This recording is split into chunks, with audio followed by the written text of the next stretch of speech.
Bonjour, j'ai une nouvelle règle pour toi aujourd'hui. Mais avant de te la présenter, je vais te demander d'aller chercher dans ta tête une règle grammaticale que tu connais bien. Tu sais que les mots ont un genre, qu'ils sont féminins ou masculins. Et tu sais aussi que souvent, on forme le féminin en ajoutant un « e » comme dans un ami, une amie, un cousin, une cousine. Tu as aussi appris que certains mots se transforment comme un aviateur qui devient une aviatrice. Tu sais aussi que la lettre qui est placée avant le E est redoublée dans les noms féminins comme un chien, une chienne, le miel, la poubelle. Maintenant, tu as plusieurs indices pour découvrir la nouvelle règle et le mot vedette de cette règle.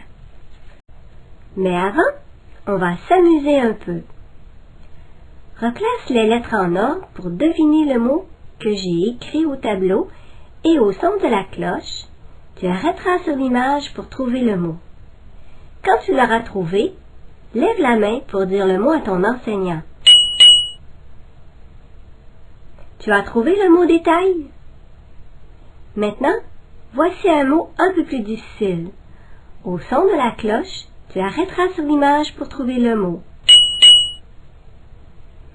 Tu as trouvé le mot travail? Voici un autre mot. Arrête sur l'image. Tu as trouvé le mot éventail? Maintenant, j'ajoute une image et le mot paille. Et on continue notre jeu pour encore deux mots. Essaie de deviner le mot et arrête sur l'image. Tu as trouvé le mot bataille? Voici le dernier mot et arrête à nouveau sur l'image. Tu as trouvé le mot médaille? Maintenant, observe bien les mots écrits au tableau. Tu as tous les indices pour découvrir cette règle. Arrête sur l'image pour dire à ton enseignant ce que tu as observé. Dans les explications que tu as données à ton enseignant, tu lui as probablement dit que lorsque les mots sont féminins, avant d'ajouter le E au son I, il faut doubler la lettre L. Tu lui as peut-être aussi dit que les mots masculins se terminent par A-I-L et les mots féminins se terminent par A-I-L-L-E. Tu viens de découvrir la règle de cette semaine. Maintenant, je vais t'expliquer cette règle dans mes mots. La lettre L est redoublée dans environ 65 noms féminins qui se terminent par le son I. A-I-L-L-E. Et il y a environ 52 noms masculins qui se terminent par I. A-I-L. Il y a quelques mots qui font exception à cette règle, mais ce sont des mots qui ne sont pas d'usage courant, ce qui veut dire que tu ne les écriras probablement pas.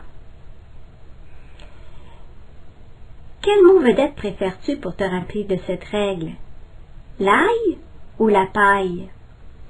Tu vas peut-être choisir ton mot vedette cette semaine quand tu ajouteras dans ton cahier, à la page 64, des noms masculins qui se terminent par A-I-L et des noms féminins qui se terminent par A-I-L-L-E. Pour t'aider à apprendre la règle de cette semaine, la lettre L est redoublée dans les noms féminins qui se terminent par le son I, sauf dans quelques mots. Je te propose des mots à étudier. Les voici. Lis avec moi ces mots. D'abord, les noms masculins.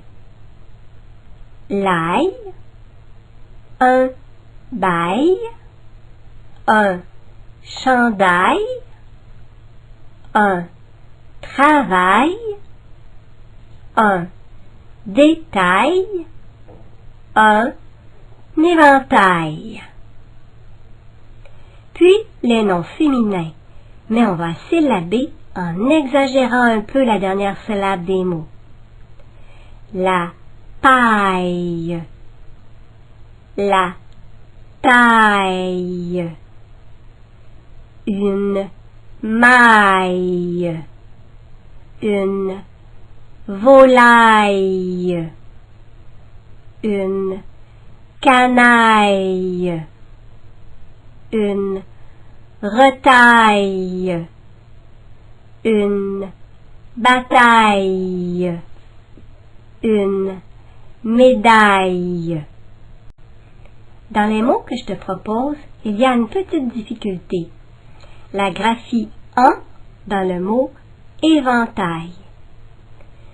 Tu peux trouver une stratégie pour mémoriser la difficulté dans ce mot.